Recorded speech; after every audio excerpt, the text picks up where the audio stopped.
여러분의 구독과 좋아요는 저에게 큰 힘이 됩니다. 여느 때와 다름없이 하루하루를 버텨가면서 기다리고 기다리던 금요일. 딱히 약속도 없고 친구들도 바쁘고 혼자 간만에 집에서 맥주 한잔하며 여유롭게 시간을 보내려고 한다. 우편물 올 게 없는데 어디서 온 거지? 그렇게 알 수 없는 우편물이 있었고 아무 생각 없이 읽으며 엘리베이터를 탔다. 그리고 난 그걸 읽으면 안 됐었다.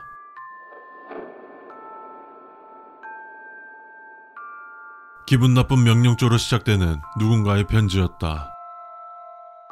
잘못 온 거일 수 있지만 불특정 다수에게 뿌려진 것 같았다. 갑자기 엘리베이터 불이 깜빡거리기 시작하면서 어딘가 모르게 위화감이 들기 시작했다. 마치 모든 것들이 세트장인 것처럼 누군가에 의해 조작되고 세세한 것까지 계산되어 움직이는 것처럼 말이다. 이해할 수 없는 내용의 편지였지만 그 때문인지 끝까지 읽어보고 싶어졌다. 집엔 아무도 없었고 부모님과 동생에게 전화를 해봤지만 그 누구도 전화를 받지 않았다. 집 안에서는 처음 생전 맡아보는 이상한 쿰쿰한 냄새가 났고 월광이 하나도 없는 것처럼 집안은 굉장히 어두웠다. 그리고 동생의 장난인 건지 달력에는 6일, 16일, 26일을 제외한 모든 날짜가 검은색으로 칠해져 있었다. 이게 무슨 깜짝 파티라도 하려는 걸까? 일단 허기진 배를 채워야겠다. 편지에 적힌 내용에는 몇 가지 의식들이 있었고 그에 따른 몇 가지 규칙들이 있었다. 정작 중요한 의식은 무엇을 위한 것인지에 대한 내용이 적혀 있진 않았다. 뭘까? 첫 번째 의식은 그다지 어려운 게 없었다. 그저 부정하면 됐다. 모든 것을 부정한다라. 현실을 부정하는 건 지금뿐만이 아니고 항상 매 순간 부정하고 살고 있었다.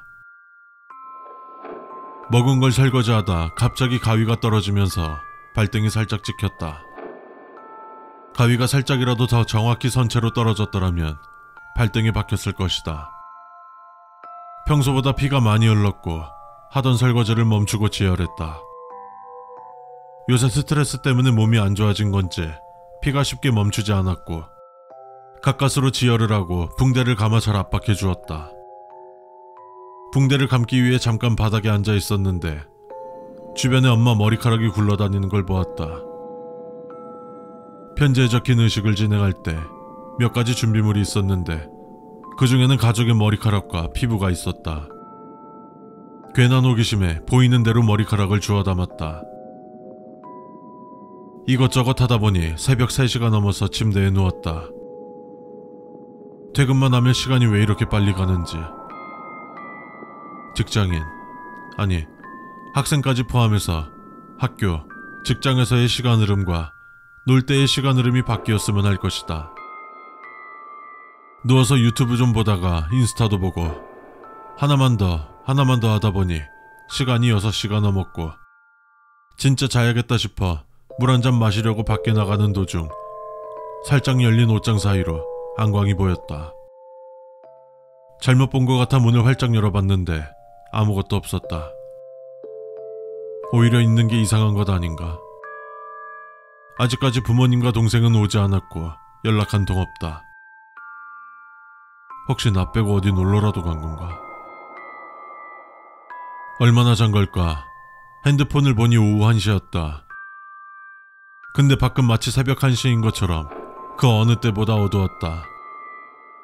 구름 때문에 해가 가려져서 어두운 게 아니라 그냥 해가 뜨지 않은 것처럼 밤처럼 굉장히 어두웠다.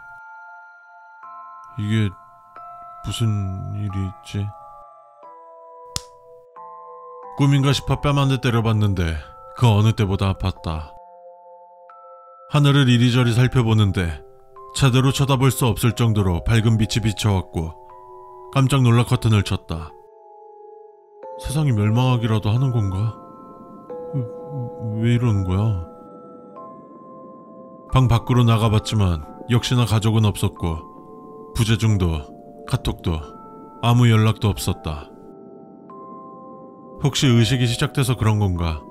라는 말도 안 되는 생각이 들었지만 지금 일어나는 일들이 말도 안 되는 일들이라 충분히 가능성이 있다고 생각했다. 그럼 이 의식이 끝나면 모든 것이 정상으로 돌아올까? 나는 의식을 끝까지 진행하기 위해 버려버린 편지를 다시 꺼내 읽어보았고 믿기 힘든 내용을 발견했다.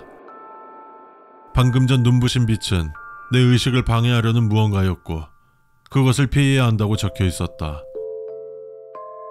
다행히 깜짝 놀라한 행동이 그것을 피하는 행동이었고 다행이라 생각했다.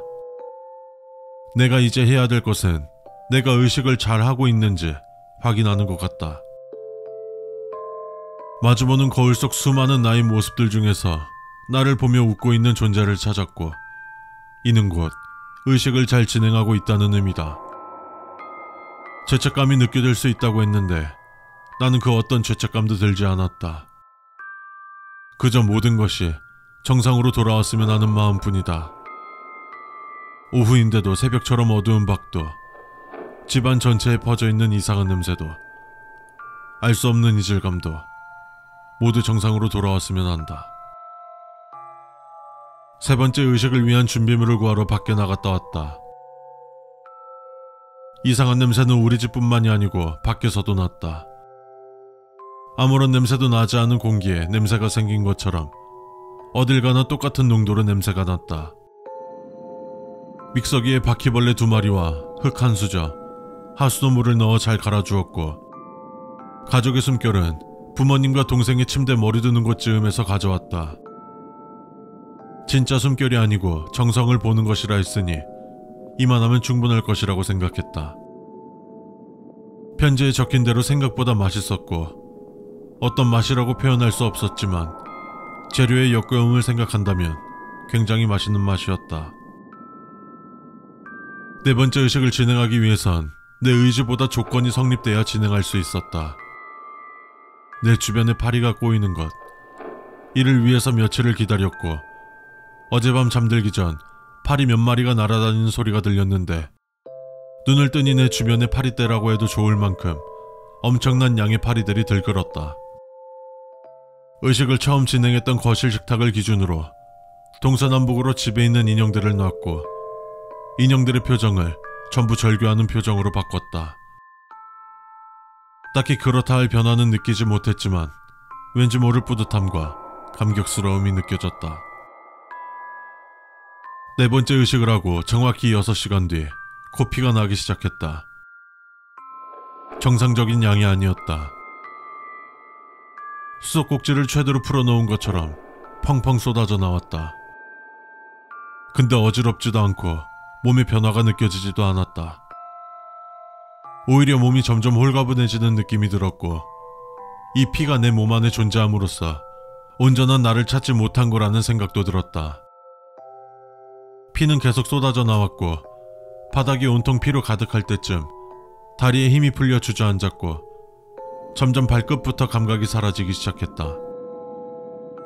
허리까지 감각이 사라질 때쯤 내 몸이 변화하고 있다는 것을 느낄 수 있었다. 나비가 번데기에서 나오는 것처럼 온몸의 감각이 사라졌고 하염없이 흐르는 피는 내 몸을 절반 이상 잠글 정도로 많이 고였다. 그 순간 온몸에 끔찍한 고통이 느껴졌고 마치 세포 하나하나 불타는 느낌이었다. 이 고통이 완전한 나의 모습을 되찾는 과정임을 알아챘지만 견디기 힘든 고통이었다.